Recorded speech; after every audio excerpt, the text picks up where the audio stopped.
They say the world can change in the blink of an eye, and for 19-year-old Kay Lake, that blink came at the worst possible time, right at the airport gate, when she was moments away from reuniting with her father. What should have been a straightforward trip home turned into a nightmare the instant a prejudiced officer singled her out, ignoring her explanations and dismissing her polite requests. Little did he know she wasn't just any young black woman. Her father was the newly appointed Point Use ambassador, but Kay was never one to flaunt her connections. She believed justice should be served on principle, not power. Kay Lake stared out the window of the small commuter plane as it taxied to the gate at John F. Kennedy International Airport in New York City. Her reflection wavered in the glass chestnut-brown skin, soft curls framing a determined face that still held traces of teenage uncertainty. She was 19, but life had forced her to grow up quickly. A long flight from London to New York had left her both exhausted and excited. She clutched her carry-on bag, where she kept her passport, phone, and a few precious mementos of her journey. The last few months in London had been exhilarating, an opportunity to explore the city while her father served as the newly appointed U.S. ambassador to the United Kingdom. Though Kay was proud of his role, she never liked to mention it. In her mind, her accomplishments needed to stand on their own, and so she'd opted for a bit of independence, studying art history abroad and traveling through Europe on her own. Now she was returning to the States for her summer break. She had texted her father about her flight, but they had both been swamped, he with diplomatic obligations, she with final exams. Despite their busy schedules, there was always love between them. As the aircraft docked at Terminal 4, one of the busiest at JFK, she inhaled deeply, bracing herself. This was home turf, yet it still felt foreign. America thrived on hustle, the swirl of cultures and chaos. London, though equally hectic, seemed more cohesive in some intangible way. Kay stepped off the plane into the corridor of glass windows and fluorescent lights. The typical mixture of voices in multiple languages, rolling suitcases, and airport announcements felt both comforting and disorienting. She navigated toward immigration, fully prepared for the standard processes. She had no reason to expect trouble, but a small voice in her head cautioned that not everyone was as open-minded as they claimed. Perhaps it was an inner guard she developed after too many microaggressions disguised as casual remarks about her skin color or hair texture. Once she cleared the standard immigration check without issue, Kay made her way to the baggage carousel. She waited patiently for her single, large suitcase. People jostled around her, and a toddler kept screaming for his mother's attention. Kay tried to stay calm, ignoring the minor chaos that always came with traveling. By the time she located her bag, she felt the relief of being nearly done. Just a few more steps out of baggage claim, and she would be on her way to hail a taxi.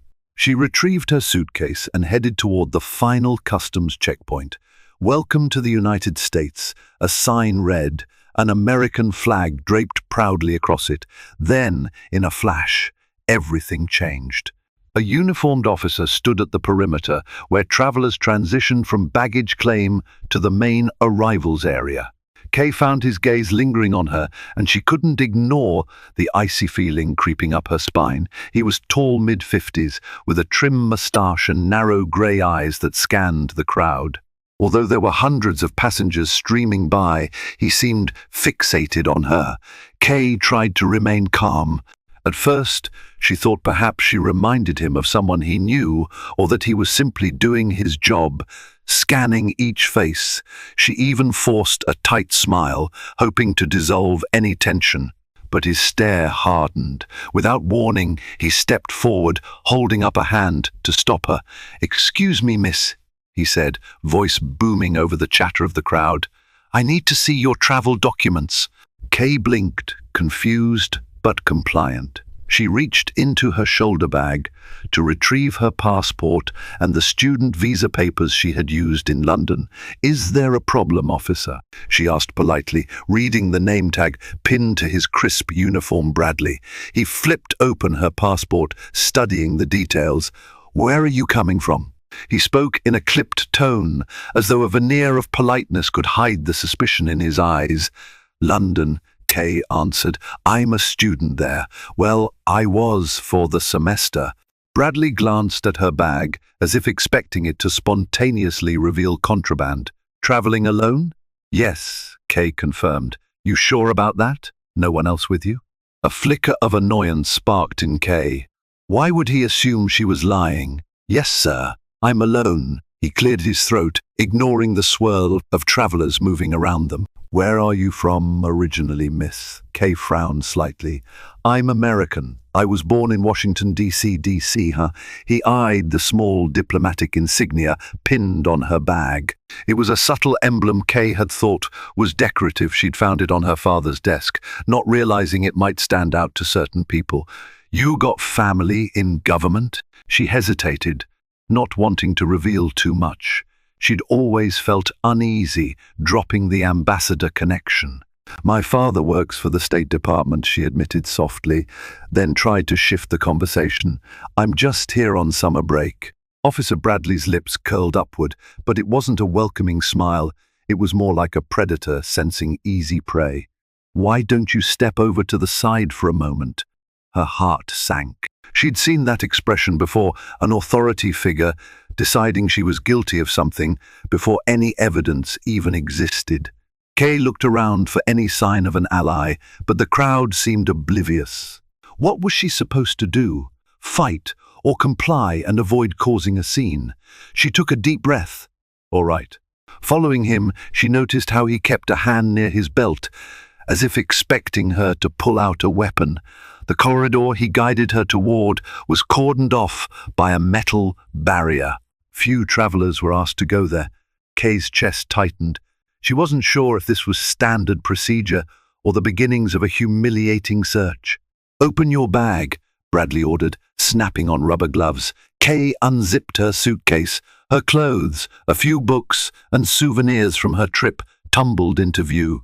A Spanish-language guidebook from her brief stay in Madrid sat on top. Bradley picked through her belongings with a scowl, rifling through personal items as if they were evidence of wrongdoing. The disregard for her privacy stung. She tried to steady her shaking voice. "Officer, is there a specific reason you're searching me?" He raised an eyebrow. "Routine check," he answered curtly. "We've had some suspicious travelers lately."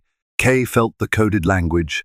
This was profiling, pure and simple, but she held her tongue, determined to keep her composure. After a thorough rummage, he stepped back. "You got an ID besides your passport? Proof of your claims? School ID?" "Yes," Kay said. She handed him her London University ID. "I was studying art history." "You can see the date stamp." Bradley looked at the card, flipping it as if searching for a flaw. Then, with a grunt, he returned it. "Wait here." He disappeared into an office behind the partition, leaving Kay standing in full view of passerby who shot her curious glances. Time crawled by. 10 minutes, 15 minutes. Each second that passed felt heavier, as if the weight of the situation were pressing down on her chest. She fought the urge to pull out her phone. She didn't want to be accused of suspicious activity or disobedience. Finally, Bradley returned. He didn't look any friendlier. "Follow me," he said, gesturing for her to enter the small office area. Kay's pulse spiked. She swallowed the knot of fear, reminding herself that she had nothing to hide. Her documents were all in order. She was a law-abiding citizen, and a proud one at that. In the cramped room, 2 chairs faced an interrogation-style table. Bradley pointed to one of them. Sit. Kay sank into the chair, her mind racing. She wanted to call her father, but something told her it would only enrage Bradley further. She willed herself to stay calm, to choose her words carefully. "You mind telling me what's really going on?" Bradley asked, his hands clasped in front of him. "I'm not sure what you mean," Kay said. He leaned forward. What's your business here in the States? You sure it's just a summer break? Yes, Kay insisted. I'm a US citizen. My father works for the State Department, but that has nothing to do with me traveling in or out of the country. I have every right. Bradley cut her off. Easy now. Don't get defensive. We have reasons to be cautious. You see the news, right? People from all over coming here with God knows what intentions. Kay exhaled, feeling her temper flare. I'm just a college student coming home for the summer. I'm not. Look, Bradley said, standing up. We'll see about that. He exited abruptly, leaving her alone once more. Kay's eyes flicked to the clock on the wall. She'd already been detained for nearly 40 minutes. Her phone was beginning to vibrate in her bag, probably her father checking if she'd landed safely. Her father, Kay, was torn. She always told him she could handle herself, but maybe it was time to call. Yet she also knew how proud she was. She didn't want special treatment simply because of who her dad was. She wanted fairness, period. But fairness wasn't something Officer Bradley seemed inclined to offer. Deep down, Kay realized this wasn't just about a random search. Meanwhile, in a stately office at the US Embassy in London, Ambassador Stephen Lake paced, checking his watch. Tall, with dignified salt and pepper hair and a commanding presence, Stephen never let the weight of his position overshadow his role as a father. Kay was due to arrive in New York nearly an hour ago, and he'd expected at least a text by now. He wasn't typically the anxious type, but Kay's independence sometimes left him worried. He tapped his phone. No new messages. Furrowing his brow, he decided to send another, "Hey, sweetie, just checking in. Let me know you landed safely." A knock on the door interrupted his thoughts. His assistant, Maria, poked her head in. "Sir, you have that conference call with the State Department in 5 minutes." "Yes, thank you, Maria." Stephen nodded. "Could you hold them off a bit? My daughter's flight should have landed, and I'd like to confirm she arrived." Maria smiled. "Of course, Ambassador." Once alone again, Stephen dialed Kay's number. It went straight to voicemail. He tried again. Same result. A flicker of worry crossed his features. Kay was rarely unreachable. He wondered if she might be stuck in a slow, moving line at customs. The memory of small comments Kay had made over the years about random suspicious stares, extra searches, or subtle harassment gnawed at him. As a black woman in a predominantly white environment, be it Europe or the United States, Kay had told him about these experiences, but she rarely let them define her. She was proud, intelligent, determined to stand on her own. Still, Stephen's paternal instincts kicked in. Perhaps it was nothing, just a phone battery dying or a glitch. But he decided that if he couldn't reach her in another 20 minutes, he'd start making calls. He had contacts at JFK. Maybe he'd call the head of airport security or someone at the Department of Homeland Security to do a discreet check. He didn't want to misuse his position, but Kay's safety mattered above all else. Back at JFK, Kay was now facing a new person in the office. Officer Bradley had been joined by another official, a younger woman with a crisp uniform identified by her badge as Officer Jenkins. She seemed more professional and less hostile, but Kay still felt cornered. "All we need is clarification," Jenkins said, motioning for Kay to remain seated. "Your passport's valid, yes, but we have to follow up on certain protocols." Bradley folded his arms, looming behind Jenkins, silent but visibly displeased. Kay took a moment to gather herself. "Officers," Kay began, voice trembling slightly, "I've done nothing wrong. I'm a student returning home. I have my British student visa, my American passport, and all my documentation is in order." Jenkins nodded. "That seems to be the case. However, your name flagged a system check." Kay's eyebrows shot up. "Flagged? For what?" "It might be a misunderstanding or a glitch," Jenkins allowed. "But your father is Stephen Lake. Correct. The US ambassador to the UK? Kay's heart sank. She hadn't wanted to mention that. Yes, but that has nothing to do with Bradley's laugh was derisive. So you're claiming that your father is an ambassador, some big shot, right? Kay's frustration flared. I'm not claiming, it's a fact. Look it up. Stephen Lake was appointed earlier this year. This is all public information. Jenkins shot Bradley a look, as if to signal he should keep his comments in check. We're verifying everything, Miss Lake. If that's true, it should be straightforward. Kay inhaled, her shoulders tense. She realized that the system flag could be for a variety of reasons. Sometimes family members of diplomats were subject to extra scrutiny, an odd bureaucratic quirk meant to track potential threats or, ironically, defection. She had read about it in passing but never experienced it so directly. Maybe it was just that, but something in Bradley's tone told her there was more to it. Bradley tapped his foot impatiently. If you're so high and mighty, how come you're traveling alone, carrying a bag full of tourist junk? Doesn't look very ambassadorial. Kay gritted her teeth. I'm not an ambassador, I'm a student. I like to travel independently. Bradley let out a harsh chuckle. Independent, huh? Jenkins intervened. All right, calm down, Miss Lake. We just need to confirm with the State Department that you are who you say you are. Unfortunately, it's taking some time to get a direct line. Kay almost sighed in relief. Fine. I'll wait for them to confirm. I just want to get out of here. Behind Jenkins's carefully neutral expression, Kay sensed a flicker of sympathy. The woman seemed to understand Kay's predicament, but was bound by protocol and overshadowed by Bradley's presence. Let me go see if we have any updates, Jenkins said, stepping out of the office. Bradley moved closer, and Kay tried not to shrink back. You know, if you people would just cooperate from the start, he said in a low tone, these things go a lot smoother. Kay felt her temper spike. You people, I've cooperated fully. You searched my bag, my documents. You've had me waiting here for nearly an hour. He smirked. Maybe next time you'll think twice before... Before what? Kay asked, voice shaking. Before being a college student, before being black.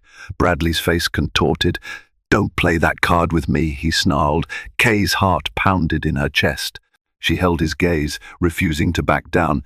It's not a card, it's my reality. For a moment, anger hung thick in the air. Kay was certain that if Jenkins hadn't re-entered the room just then, Bradley might have escalated further. Instead, he took a step back, regaining his composure in front of his colleague. Miss Lake, Jenkins began, a bit breathless, we've reached someone at the State Department. They're verifying your father's details. We should have confirmation shortly. Kay exhaled a breath she hadn't realized she'd been holding. Thank you. We appreciate your patience, Jenkins said, glancing pointedly at Bradley as if urging him to remain professional. Once we have confirmation, you'll be free to go. Kay nodded, though a swirl of emotions churned inside her. Relief that this nightmare might soon end, mixed with anger at how she'd been treated, all underlined by a persistent knot of fear that it wasn't over yet. Experience had taught her that even when you follow the rules, the situation can turn on a dime if someone with authority decides to twist the narrative. With one last penetrating glare at Kay, Bradley folded his arms and leaned against the wall, his scowl unwavering. It was as if he couldn't bear the possibility that he might have been in the wrong. Kay wished more than anything that it was all a bad dream, but she was wide awake, and the only way out was through. Back in London, Ambassador Lake concluded his conference call, a strained line between his brows. No message from Kay, no call. Something was off. By now, she would have at least texted to say she had arrived safely. He decided to exercise caution, but the father in him outweighed the diplomat. He picked up the phone and dialed an old friend, Mark Ellis, who currently managed a key security department at JFK. "Mark," Stephen said, trying to keep his voice calm, "it's Stephen Lake. Sorry to bother you, but my daughter flew into JFK about an hour or so ago and I haven't heard from her. Could you possibly check if there's been any hold-up?" There was a momentary silence. Mark responded, "Of course, Stephen. The first make some discreet inquiries and get back to you as soon as I can." Stephen thanked him and hung up. He paced the length of his office, the polished wood floors creaking under his measured steps. This was exactly the kind of scenario Kay hated her father, using his connections to solve a problem she felt she should handle on her own. But Stephen also knew the world could be less than fair, especially toward young women of color, and Kay's safety mattered more than any principle of self-reliance. 15 minutes later, Mark called back. Stephen answered on the first ring. "Stephen, I'm hearing that Kay might be in a secondary screening area," Mark said, carefully diplomatic. "I'm not certain why. Possibly just a random security check. Let me see if I can expedite her release." Stephen clenched the phone. "Thank you, Mark. Please do. She's an American citizen.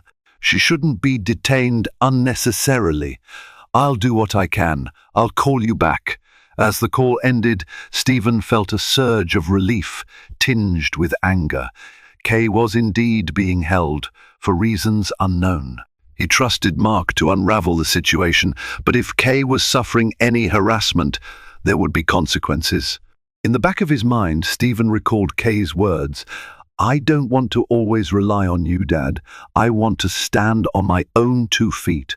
But fatherly instincts and official responsibilities collided in his heart. Kay was not alone. She had him, and he would move heaven and earth to protect her. In the cramped office at JFK, Kay still waited. Officer Jenkins had stepped out again to check on the State Department verification. Bradley remained, staring her down from across the room. The air felt stifling, as if every breath Kay took had to be fought for. Her phone, confiscated earlier, rested on the table next to Bradley. He occasionally glanced at it, as though he expected it to ring at any moment. Kay ached to see if her father had called or texted. She tried to keep her posture straight, hands resting on her lap, to still their trembling.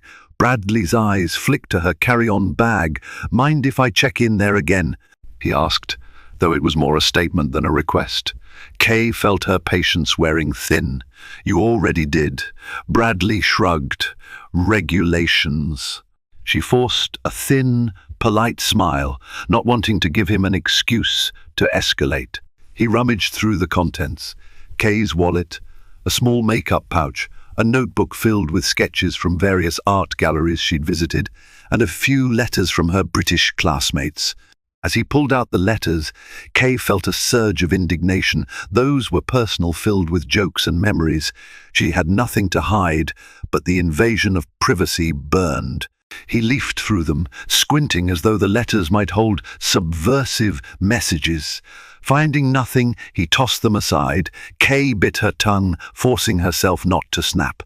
She could practically feel the racism thrumming in the room, an unspoken assumption that she was an imposter, a criminal, or something worse. The same prejudice that had followed her in subtle ways through her life, now wearing the intimidating garb of a man with a badge and a gun. At last, Jenkins returned, holding a piece of paper. "Miss Lake, the State Department confirms that your father is indeed Ambassador Stephen Lake. We have an official letter verifying your relationship and travel details." Kay exhaled, though she sensed a but coming. Jenkins scanned the paper. "However, the system glitch that flagged your name hasn't been fully resolved. To expedite this, we've requested a phone call with a superior. It shouldn't take long now." Kay nodded, though her shoulders remained tense. "Thank you."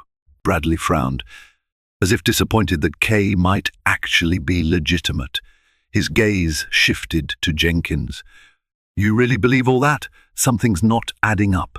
Jenkins pressed her lips together. The official State Department channels are quite clear. Unless there's hard evidence of wrongdoing, Bradley pounced on her words. Look at her. She claims she's just a student, but she's got some diplomatic emblem on her bag, probably stolen. Her father's an ambassador, and yet she's traveling alone. Don't you think that's odd, Jenkins? The younger officer hesitated, caught between rank and reason. I think it's not our place to speculate if the documentation checks out. Kay, exhausted by the ordeal, spoke up quietly. Why do you hate me so much, Officer Bradley?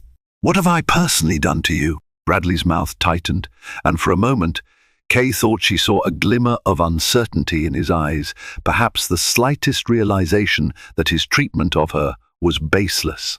But then his pride reasserted itself.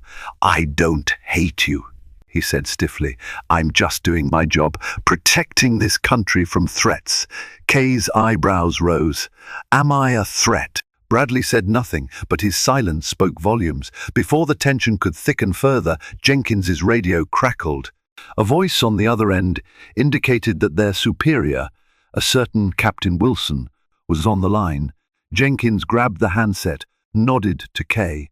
We'll get this settled now. As Jenkins left to take the call, Kay felt a small wave of hope. This could be over soon, and she could walk out of the airport as a free citizen like she had every right to. Then, a chilling thought. What if Bradley used some fabricated reason to keep her here, out of spite? Almost on cue, Bradley stepped toward the door, then paused. Don't try to leave, he warned her. I'll be right back. Kay watched him exit, her eyes burning with fatigue and the sting of tears she refused to let fall. She felt an odd mixture of anger, heartbreak, and resilience. If she caved now, if she cried or begged for mercy, she'd be letting him define her. She refused. She was Kay Lake strong, smart, resourceful. Her father raised her to stand tall, to articulate her truth. Minutes crawled by. Finally, the door opened, and Jenkins returned, followed by Bradley. Jenkins looked marginally relieved. Miss Lake, we've been instructed by Captain Wilson to release you immediately. Your documents are in order. We apologize for the delay, Kay sighed. So, can I leave now? Jenkins offered a tight smile. Yes. She handed Kay her phone. You're free to go. Once again, apologies for the inconvenience. Kay accepted her phone and started collecting her belongings. She stood, nearly collapsing with emotional exhaustion. Before she moved to the door, she glanced at Bradley. He was silent, arms folded tight across his chest, his expression hovering between anger and resentment. She felt a fleeting urge to say something scathing, but decided he wasn't worth it. She quietly walked past him. In the hallway, Kay's phone buzzed in her hand. It was a text from her father. Where are you? Are you okay? She typed a quick reply, her heart pounding as she emerged into the main arrivals area. A swirl of relief mingled with the humiliation of the past hour. The bright lights and bustling travelers felt surreal after the claustrophobia of the interrogation room. She had made it through, but she had no idea that her ordeal was not entirely over. For Kay, this humiliating experience would spur repercussions far beyond the airport's walls and deliver a karmic blow to those who believe themselves untouchable behind a badge.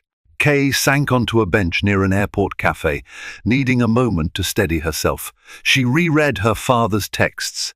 She fired off a quick explanation. Detained by an officer. Just got out. I'm at Terminal 4 arrivals. I'm okay. Her phone immediately rang. She answered, hearing her father's familiar, calming baritone. Kay, thank God. Are you hurt? No, she said, her voice wavering. But it was horrible, Dad. They searched my things. They treated me like a criminal. She heard the anger simmer in her father's tone. I'm so sorry. I've already spoken to Mark Ellis at JFK. He told me you were in secondary screening. I'm waiting for a formal explanation. I'm also coming to the US next week, and rest assured I'll be addressing this. Kay sniffed, blinking back tears. I just want to leave this place. Go home, he said gently. Take a taxi or ride share. We can talk once you settle in. And Kay, if you want to file a complaint, we'll make sure it's heard. You deserve justice, not just release. She nodded. Okay, Dad, I love you. Thanks. As she ended the call, Kay noticed she still felt shaky. She got up, heading for the exit. The warm summer air outside was a shock to her system after the sterile chill of the airport. She dragged her suitcase toward the taxi stand, the wheels bumping on uneven pavement. She tried to focus on the small victory of her release, but Officer Bradley's menacing face hovered in her mind. She looked over her shoulder. She could have sworn she glimpsed him in the distance, standing near a pillar. Her pulse quickened. Was he following her? She shook her head, telling herself she was just paranoid. She had no reason to linger. She flagged a taxi, threw her suitcase in the trunk, and slid into the back seat. Manhattan, she told the driver, giving him her address. As the cab pulled away, Kay couldn't shake the sensation that the threads of this incident would follow her. She wasn't wrong. In the coming days, her life would be upended yet again because a racist cop who felt humiliated and outraged was not content to let things lie. 2 days later, Kay had just begun to recover. She was staying in her father's penthouse in Manhattan temporarily. He would be in New York in a few days, in part to handle an important diplomatic function at the United Nations, and partly to ensure Kay was truly all right. She kept busy reading for her summer coursework, trying to put the ordeal behind her. Then her phone buzzed, a message from an unknown number. We're not done yet. Her stomach lurched. She stared at the text, her mind racing. The rational part of her said it could be a spam message, or maybe someone from high school messing around. But her intuition told her otherwise. A moment later, a second text arrived. You might be Ambassador's daughter, but that won't protect you forever. A chill ran down her spine. Officer Bradley? Could he have tracked down her personal number? The possibility both infuriated and terrified her. Her father's security measures were typically solid, but Kay realized she'd given her number to so many people while traveling someone unscrupulous could have passed it along. That evening, Kay confided in her father via a long-distance call. She confessed her suspicions about the threatening messages. She could almost hear him pacing on the other side of the line, voice taut with anger. Kay, I'll be on a plane tomorrow. Don't leave the apartment unless necessary, all right? I'll contact Mark Ellis again and get some protective measures in place. Reluctantly, Kay agreed. She spent a tense night, half expecting someone to burst through the door. Memories of the airport interrogation looped in her mind, fueling her anxiety. Why would that man risk sending her threats? Did he truly think he could intimidate her into silence? But Kay was not one to be easily bullied. The next morning she pulled out her laptop and began drafting a detailed account of everything that had happened at JFK. If she had to file a formal complaint or even speak to the media, she would. This was bigger than her personal trauma. It was about shedding light on abuses of power and the targeting of black travelers. She titled the document, Statement of Events at JFK on June 15th. As she wrote, her anger turned to resolve. She would not be a victim. Ambassador Stephen Lake arrived at JFK the following afternoon, stepping off a diplomatic flight with urgent purpose. His phone buzzed with updates from Mark Ellis, who had arranged a meeting in a private lounge within the airport's administrative sector. Stephen's usual calm diplomacy was underscored by protective rage. No father would stand by and let their child be threatened, especially by an officer tasked with upholding the law. In a secure conference room, Mark Ellis awaited him with a few members of airport security and Captain Wilson of the airport police. They exchanged polite greetings. Mark cleared his throat. Stephen, we've examined the incident reports. It appears Officer Bradley initiated a secondary screening due to a system glitch that flagged Kay's travel. Admittedly, the glitch was resolved, and Kay should have been released sooner. Captain Wilson stepped in, looking genuinely apologetic. "Ambassador Lake, we are investigating Bradley's conduct. We have reason to believe he went beyond standard procedure." Stephen inhaled, reining in his temper. "I appreciate that. But more has happened." Kay received threatening messages. She believes they might be from Bradley. "I want to know if he had access to her phone number or personal information." Wilson's face paled. He shouldn't have. Protocol forbids collecting personal phone numbers unless necessary for official documentation, which this was not. Yet Kay is receiving explicit threats referencing her father being an ambassador, Stephen said, voice cold as steel. Mark stepped in. "We can trace the messages if Kay still has them. If Bradley's behind it, we'll handle it immediately."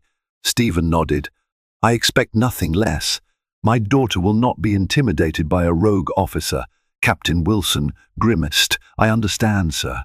We'll get to the bottom of it." Stephen stood. "I'm heading to meet Kay now, but please keep me informed. If Bradley tries to contact her again or approach her, I want immediate action taken."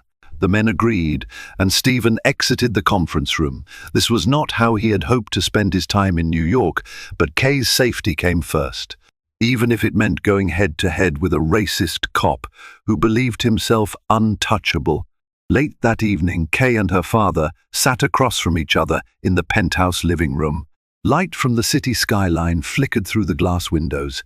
Kay explained every detail of the airport encounter, from Bradley's initial suspicion to his final glare of resentment. She then showed her father the threatening messages. He read them, a storm gathering in his eyes. He looked up. "Kay, do you want to press charges? We can go through official channels. There might be a legal route as well." She hesitated. "I just want him to leave me alone. But if pressing charges is how we accomplish that, then yes." He nodded, picking up his phone. "I'll inform Mark Ellis. We'll get the ball rolling." However, before he could dial, the phone buzzed. It was Mark. Stephen answered in front of Kay, the call on speaker. "Stephen, Captain Wilson confronted Bradley this afternoon," Mark said. "It did not go well." Kay's heart thudded. "What do you mean?" she cut in. Mark hesitated. Bradley became agitated, denied everything. Then he stormed out. Not exactly an admission of guilt, but let's just say he didn't do himself any favors. "Has he been suspended?" Stephen asked. "As of this evening, yes. Pending a full investigation." Mark sighed. "He's been stripped of his badge and gun. Still, there's concern he might retaliate." Kay's throat tightened. She felt a mix of relief and fear. "What should I do? Stay with your father? Possibly consider temporary bodyguards until we're sure Bradley is no threat?" Mark paused. "We've also found suspicious communications from his work computer. Anti-immigrant, racist language. We're forwarding it to the Internal Affairs Division. Bradley likely faces serious consequences." Kay exchanged a glance with her father. The evidence was damning, but it also validated her experience. "Thank you, Mark," she said quietly. They ended the call. Stephen placed a reassuring hand on Kay's shoulder. "We'll ensure justice is served. Kay, he can't terrorize people like this any longer." Even as Kay nodded, relief flooding in, she felt a haunting sense that the saga wasn't truly over. People like Bradley didn't just back down gracefully. But if he tried anything else, Kay had no doubt her father, alongside the law, would be there to stop him. A week passed. Kay tried to resume a normal life. She strolled around Manhattan, visited her favorite bookstore, caught up with old friends. Yet the fear of a sudden confrontation lurked in her mind. Every unfamiliar face or stray look made her heart jump, but it seemed that with Bradley's suspension, the direct harassment had ceased. Kay allowed herself to relax until one sweltering afternoon when she emerged from a grocery store and spotted a familiar figure across the street. Bradley. He stood by a lamppost, wearing civilian clothes, his posture stiff, their eyes locked. Kay's stomach churned with fear and fury. She wondered if he'd been watching her, following her. She quickly ducked behind a parked SUV, fumbling with her phone to call her father. 100 thoughts raced through her mind. Had Bradley snapped completely? Was he here to intimidate her further, or worse? But when she peered over the car hood, he was gone. The sidewalk was busy, thronging with people. For a moment, Kay questioned if it was truly him or just someone who looked like him. Her instincts, though, screamed it was him. Shakily, she told her father what had happened. He insisted on sending a security detail to her. Reluctantly, Kay agreed. She hated the intrusion, but the alternative was worse. 2 plainclothes security officers arrived at the penthouse later that day, introducing themselves as Davis and Carter. They were calm and professional, making Kay feel safer. Days slid by without incident, and Kay tried to focus on finishing her official statement for the inquiry into Bradley's misconduct. She was on the cusp of some closure when an unexpected call came from the district attorney's office. They were exploring charges against Bradley harassment, abuse of power. Kay was invited to make a formal statement to help build the case. So Kay found herself in a downtown office building, wearing a simple blouse and slacks, sitting across from an assistant district attorney named Miss Ramirez. The woman questioned her gently about every detail of the airport detention and subsequent threatening texts. Kay recounted it all, feeling her composure waver once or twice. But she persevered, determined to see this through. When Miss Ramirez finished typing, she smiled with encouragement. "Thank you, Miss Lake. Your testimony is crucial in holding Bradley accountable." Kay nodded. "I just want to make sure no one else suffers what I did." Miss Ramirez's eyes hardened with conviction. "We'll do our best." A month later, Kay's life had nearly returned to normal. She was prepping for her next semester, meeting friends in the city, and her father had resumed his full diplomatic schedule.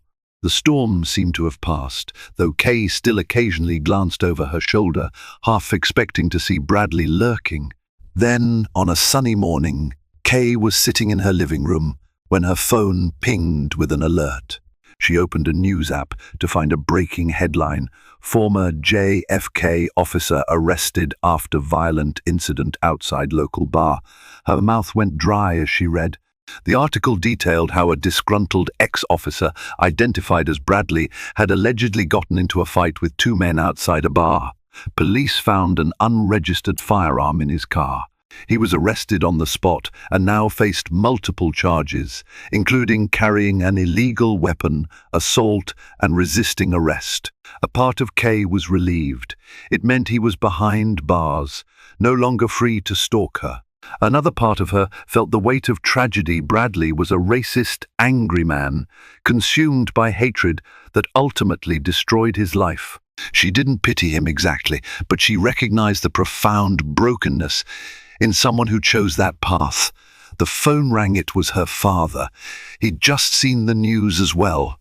"Looks like that's the end of Bradley's rampage," Stephen said, sighing. "I'm sorry you went through all of this, but at least we know he can't hurt anyone else." Kay nodded. "Hard karma," she murmured, remembering the fear and fury she'd felt. He did this to himself. Stephen was silent for a beat, then spoke gently.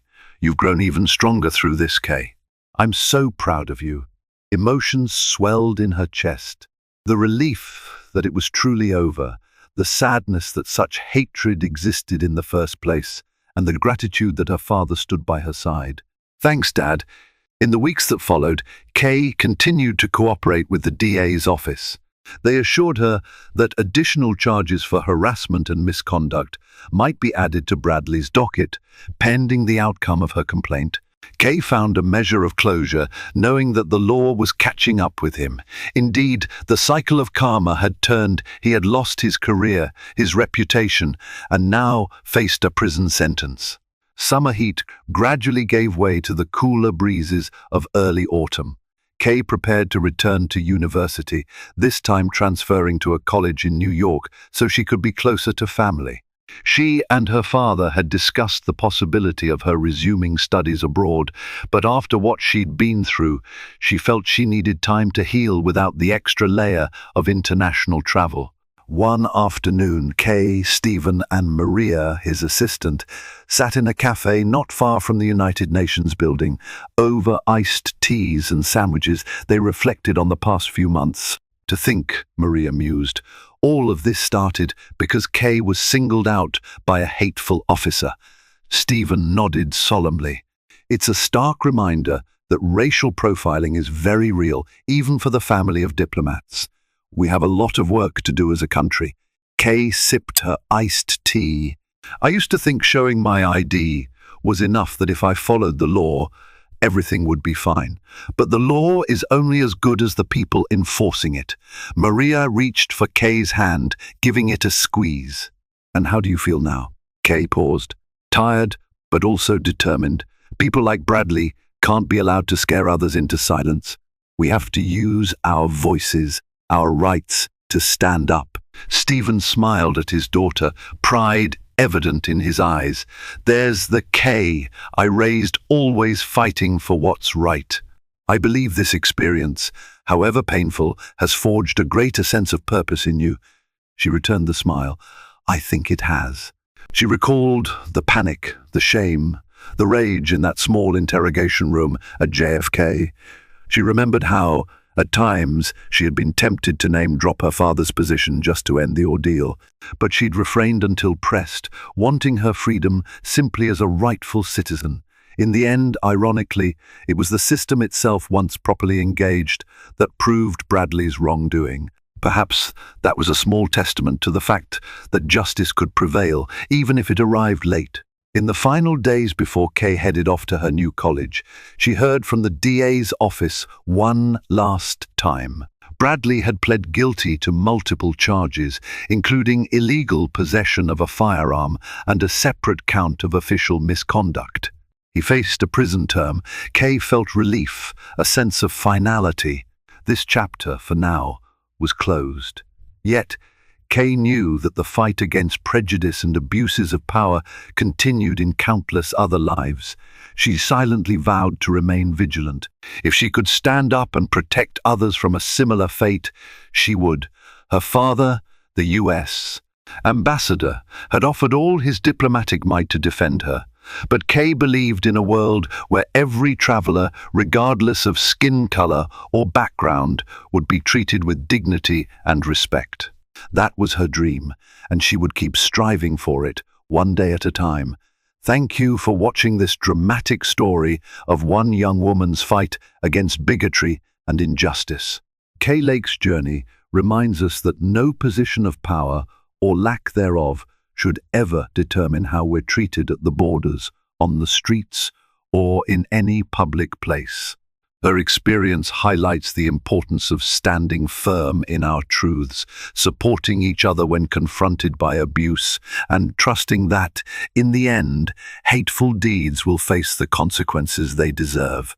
If you found Kay's story inspiring or eye-opening, please like this video and share it with your friends so more people can learn from her experience.